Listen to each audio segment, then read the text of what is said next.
Não é mais seguro usar o chat GPT. Eu nem sei se eu podia estar falando isso aqui em um vídeo público, mas por enquanto que não derrubo meu vídeo, eu vou explicar para você. Bom, para quem não sabe, eu trabalho criando agentes de IA para automatizar processos de empresa como atendimento, vendas, ou até mesmo para ajudar as pessoas a otimizarem o tempo dela e conseguir ter muito mais resultado no trabalho.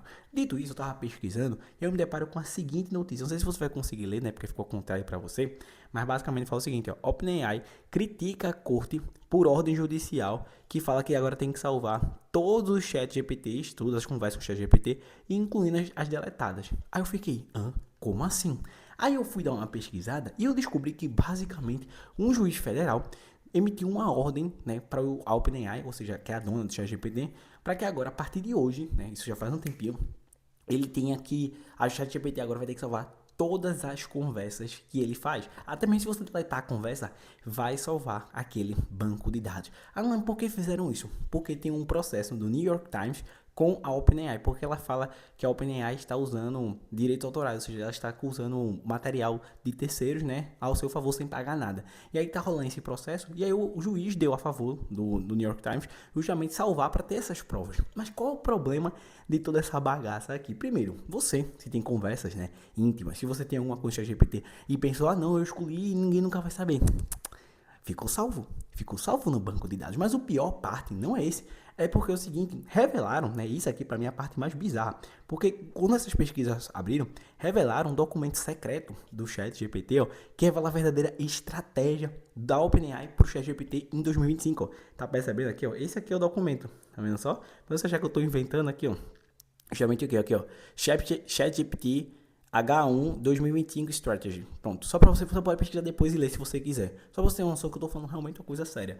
Que é basicamente o quê? O que diz nesse documento aqui? Diz que o plano do ChatGPT para 2025 não é mais ser um chat conversacional não, mas sim um super agente, né? Ele falaram até o termo entidade para que ele conhecesse tudo sobre cada usuário, ou seja, ele entendesse de forma personalizada cada usuário, o que ele gosta, o que ele não gosta, quais são os hobbies que ele gosta, o que ele deixa, o que ele começou a gostar, o que ele pode gostar e guardar isso, né, como eu falei eternamente, tanto para o lado profissional como para o lado pessoal. Ou seja, várias empresas que usam o ChatGPT têm informações secretas lá, além de você poder ter exposto todas as estratégias, né?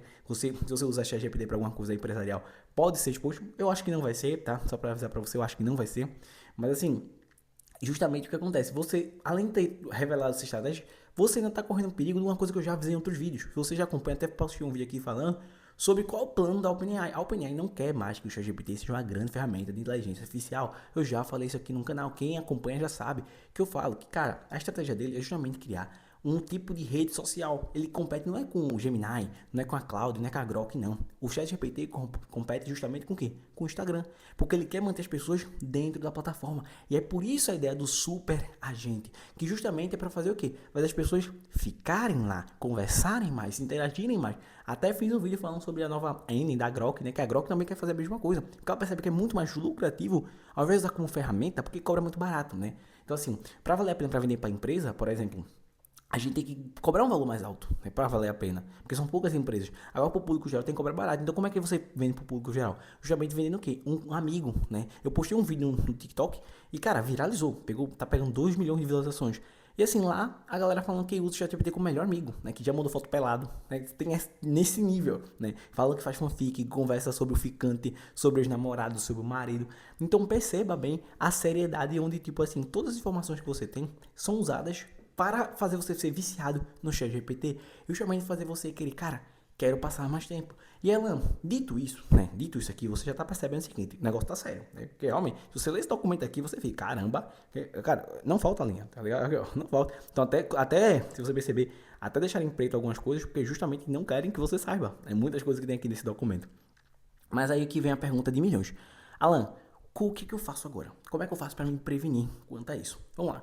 Primeiro ponto, como eu disse, o ChatGPT eu uso até hoje, principalmente nos meus agentes, né? A gente tem que escolher um LLM, que é justamente o que é o ChatGPT, o Gemini. E eu prefiro usar o ChatGPT. Por quê? Ele funciona bem para um atendimento, para um suporte. Para coisas mais avançadas, eu gosto, por exemplo, de usar o Cloud, né? O Gemini, quando eu quero criar imagem, mas vai variar na parte disso. Só que hoje você tem que ter atenção no seguinte: primeiro, existe um tipo, você não vai ter mais conversas privadas no ChatGPT. Não vai ter conversas mais privadas. Então, a partir de hoje, sabe, cara, até sair essa ordem judicial, vão salvar todas as suas conversas, independente se você escolher ou não. Então, primeira coisa, regra de segurança, não dê dados dê dados específicos sobre sua empresa, sobre sua estratégia, muitas vezes, porque querendo ou não, a gente nunca sabe, né, quem é que está com esses dados, quem é que está usando essas coisas, né? Por exemplo, vamos falar, eu quando crio para meus clientes, se meu cliente preferir, eu não crio com o ChatGPT, a OpenAI no caso, né?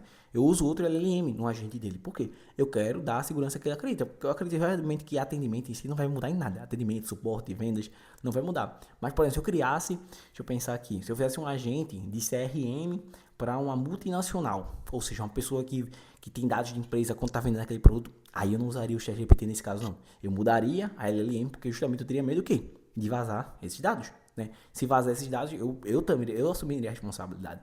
E por sinal, se você, né, quer criar um agente de IA para o seu negócio, ou mesmo para você, como por exemplo, cara, teve um dia desse que eu ajudei uma aluna, uma mestranda, a justamente traduzir o texto dos alunos dela, né, que estavam fazendo TCC, para humanizar o texto, né? Eu criei uma IA para ela, porque senão ia dar besteira. Então, justamente é isso aqui. Eu ajudo todo mundo a automatizar e ter uma vida mais fácil e com mais dinheiro com IA. Então, se você tiver interesse, links aqui para minha consultoria e justamente criar um plano estratégico para você ganhar mais dinheiro com o seu negócio e na sua vida.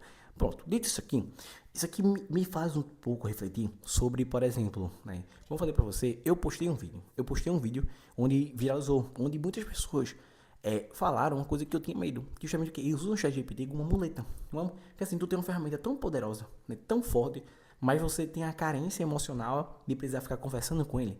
Sério, por exemplo, eu já fiz vídeo falando que estão criando como se fosse uma religião do ChatGPT. Por quê?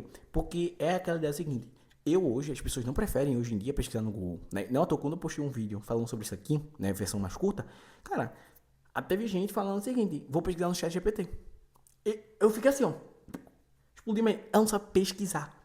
Juro, é por isso que eu mostrei aqui pra você o documento, eu mostrei o nome pra você poder pesquisar, pra você ver o seguinte, ela não está falando lorota, ela não sabe do que tá falando. Mas hoje as pessoas estão condicionadas a assumir que o ChatGPT é a verdade. E isso é muito prejudicial pra gente, muito prejudicial. Porque as pessoas não estão tendo mais vontade de pesquisar. Isso me agonia num nível que, por exemplo, cara, eu notei que até eu faço sem querer. Porque, por exemplo, eu não abro mais o link do Google. A Gemini, eu pesquiso alguma coisa, a Gemini faz logo o resumo. E eu tô ficando condicionado a sempre preferir fazer com o da Gemini. Eu não abro mais um link, eu não pesquiso mais. Eu tô usando a IA para fazer tudo para mim. Isso me agonia, sabe? Porque eu sempre falo, você tem que usar a inteligência artificial como um profissional. Senão, vai substituir você. Quem é substituído pela inteligência artificial é quem não usa ela como profissional. Ou seja, usar como ferramenta. Né? Por exemplo, teve uma mulher que eu vi um desses postando, que, cara, ela fez o quê? Ela fez o diagnóstico todinho dela por meio do ChatGPT, né? Porque ela foi para 3 médicos, os médicos não deram a solução e ela solucionou justamente o quê? Com o ChatGPT. Vou até mostrar esse vídeo aqui, porque realmente é um caso que eu falo, cara, não é que o ChatGPT vai trocar os médicos, que nossa, você agora tá em perigo, não. O que eu tô falando aqui é a coisa mais óbvia, que é o seguinte, você tem que entender que a vida, ela é feita por mudanças, por otimizações. E se você quiser tornar um médico melhor, com resultados melhores, com pacientes, com mais resultados, você tem que o quê? Se adaptar. Então usar o ChatGPT porque ele tem uma gama de conhecimento. E se você, por exemplo, tu é um médico, tu pede para eu criar um agente para tu, vai ser um banco de dados de diagnóstico. Meu amigo, você vai ter muito mais cliente satisfeito, muito mais. Ele não vai substituir você não. Ele vai simplesmente te auxiliar, falar, ó, parte disso aqui, pode ser isso aqui. E você vai ver, examinar e ver se aquilo realmente é verdade, tá? Perceba que eu achei interessante o jeito que a mulher falou. Porque, cara, ela foi muito sincera. Porque ela falou, eu não troco a medicina pelo ChatGPT. Mas eu tava realmente, um médico falou que eu tava gripado, outro falou que é doença autoimune e nada de solução. Isso agoniou ela, né? Então, assim, é o que eu sempre falo. Mas se tratando somente dessa parte de dados, né? De dados aqui que acontece hoje, vamos te mostrar aqui. Só te mostrar aqui o vídeo que eu achei muito interessante ela explicando, ó. Através do ChatGPT. Eu fui em 3 médicos e 3 médicos não conseguiram me passar o meu diagnóstico. O que eu tô sentindo há 6 meses é que esse meu ouvido parece estar sempre tampado e eu sinto autofonia, ou seja, eu me escuto nesse ouvido, eu escuto minha respiração. É uma loucura. Quem olha esse vídeo... Pronto, quem quiser pode assistir lá na minha outra rede que eu explico melhor. Mas o ponto é esse, que hoje se você usa o ChatGPT como amuleto, você fica falando dos seus dados, vi gente falando que dava documento, mandava foto pelada, fazia tudo. Então assim, tenha atenção com isso. Não seja uma pessoa precavida. Entenda, ele não é seu melhor amigo, ele é uma ferramenta. Quando você não botar isso na sua cabeça, você vai ser usado, suas informações, seus dados não estão seguros, tá? E não vem com esse papinho, né, que eu já falei também aqui no canal, de falar, não, ChatGPT é uma consciência. Não. Começa com essas frescuras, não. Isso é coisa de gente que tem problema, tá? Isso aí já ultrapassa, que eu falo, uma coisa de ser carente. Tem problemas pra ficar dizendo que o ChatGPT é um ser vivo, você tá de sacanagem com a minha cara, tá bom? Bom, Dito isso aqui, eu queria saber sua opinião sobre tudo aqui que eu falei no vídeo, sobre você, cara, você confia, você dá alguma informação pro ChatGPT, deixa aqui nos comentários. Se você quiser uma ajuda mais personalizada minha, quer que eu dê uma consultoria pro seu negócio, link aqui na descrição. Espero que eu sou até já você, se ajudou, deixa o like, se inscreve no canal, tá aparecendo um vídeo aqui, ó, clica nele pra continuar aprendendo, tá certo? Um forte abraço e até o próximo vídeo.